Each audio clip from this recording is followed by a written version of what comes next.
Last night, your brain did something extraordinary. It built an entire world. Real streets, real faces, real emotions so strong you could feel them in your chest.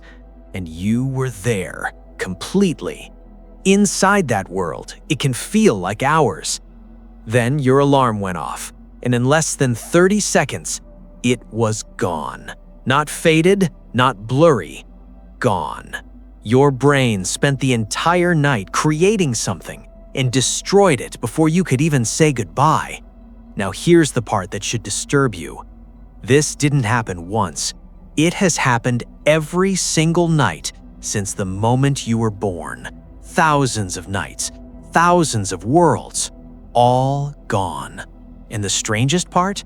Scientists have been studying this for over 100 years with the most advanced brain scanning technology ever built, and they still cannot fully explain why your brain does this to you every single night. Most people assume dreaming is simple. You close your eyes, your body rests, random images float through your mind, you wake up. That's the story most people carry. But the moment scientists looked closer, that story fell apart completely. Here's what actually happens. Your brain runs on roughly 20 watts of power while you're awake, less than a dim light bulb. But when you fall asleep, when your body goes completely still, certain regions of your brain become surprisingly active. In some areas, activity reaches levels close to full wakefulness. Your eyes, behind sealed lids, begin moving rapidly.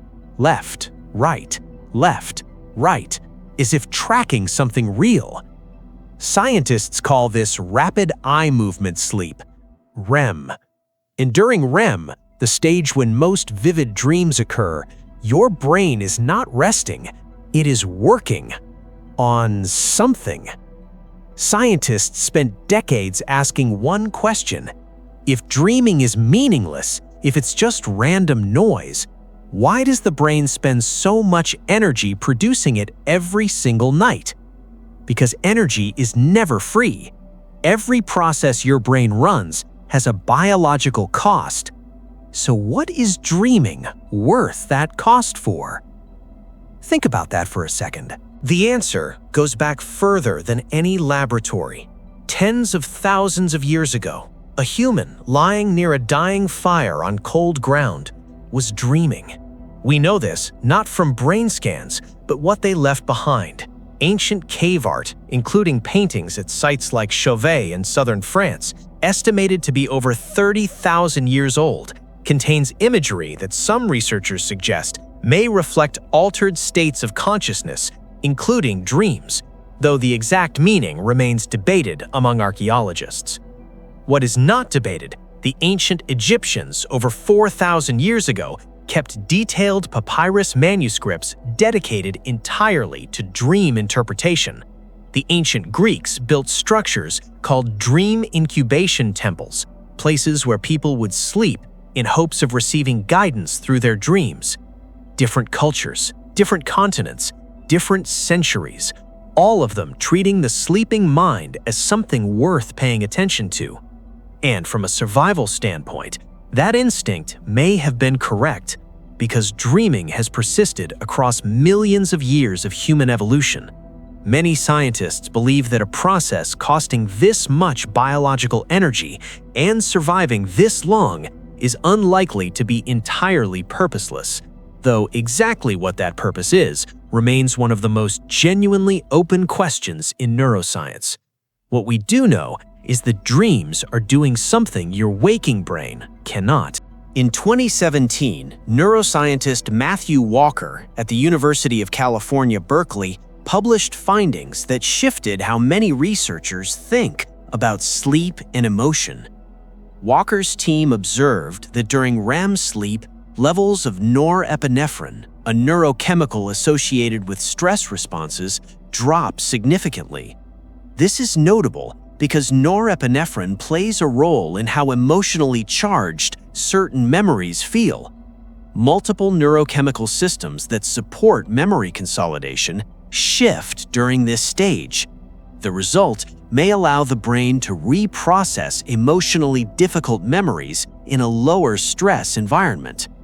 The memory itself is revisited, but some of the acute emotional intensity attached to it may be reduced. Walker called this, informally, overnight therapy. It is a hypothesis with growing support, not yet a settled fact, but the pattern it describes is real. People who sleep well after difficult experiences often report that the event feels slightly less raw the following day. Not gone, not erased, just quieter. Every night, whether you remember it or not, your brain may be quietly processing the heaviest things you have carried. The argument, the loss, the moment you keep returning to. Your brain wasn't ignoring those things, it was working on them. But here's where it gets genuinely strange. If dreams are connected to emotional processing, why do nightmares exist? Why does your brain sometimes return to the worst experiences in vivid detail while you sleep, if the system is meant to help? Because nightmares may not be a failure of the system, they may be the system working exactly as intended. Researchers at the University of Geneva studying dream and nightmare patterns in 2022 published findings suggesting that people who experienced more nightmares showed measurably faster emotional recovery after real-life stressful events. Their interpretation, the dreaming brain runs simulations. It rehearses. It takes threatening scenarios, conflict, danger, loss, failure, and runs them at low stakes inside sleep, so that when something similar arrives in waking life, the emotional response has already been partially processed. Think about what that means for an ancient human, dreaming of a predator attack, heart rate rising, the body responding as if the threat is real, running the scenario, surviving it, waking up, slightly more prepared than before. The falling dream, the exam, the confrontation with someone you're afraid of. Your brain was not punishing you, it was training you. A coach running you through the hardest drills without ever explaining why. And that reframe makes one question unavoidable. If your brain works this hard every single night, building worlds, processing emotion, running simulations, why does it erase almost everything by morning? Now, let's address the obvious pushback here, because it's a fair one and it deserves a real answer. Some people say, I remember my dreams clearly. I wake up and I can describe them in detail, so my brain isn't deleting anything. Here's what's actually happening. During REM sleep, the hippocampus, the brain structure central to forming new long-term memories, operates differently than during wakefulness. Multiple neurochemical systems that support memory consolidation shift during this stage. The result is that the brain processes experiences during dreaming without reliably encoding them into retrievable long-term memory. If you remember a dream, you most likely woke up during or immediately after a REM cycle. In those first seconds, some trace of the dream is still accessible, but within minutes, sometimes less, it fades. It's like hearing the last few notes of a song through a closing door. Why would the brain be designed this way? Scientists still debate it, but one prominent theory offers an answer that is both elegant and slightly unsettling. If every dream were encoded as a real memory, indistinguishable from actual events, waking life would become genuinely confusing. The deletion may exist precisely to protect the boundary between what happened and what your brain invented. The forgetting isn't a flaw, it may be a feature. Ancient humans may have used dreams as information, warnings, or social stories, although we cannot know exactly how they interpreted them. But consider the possibility. A human wakes at dawn. Last night they dreamed of danger. They don't analyze it, they don't search for its meaning. They simply share it with their group. Whether that information came from a real memory, a pattern the brain detected, or something else entirely, It was treated as worth saying out loud. Today, you dream something vivid and strange. You reach for your phone before you fully opened your eyes. 30 seconds later, the dream is gone. You're already reading notifications.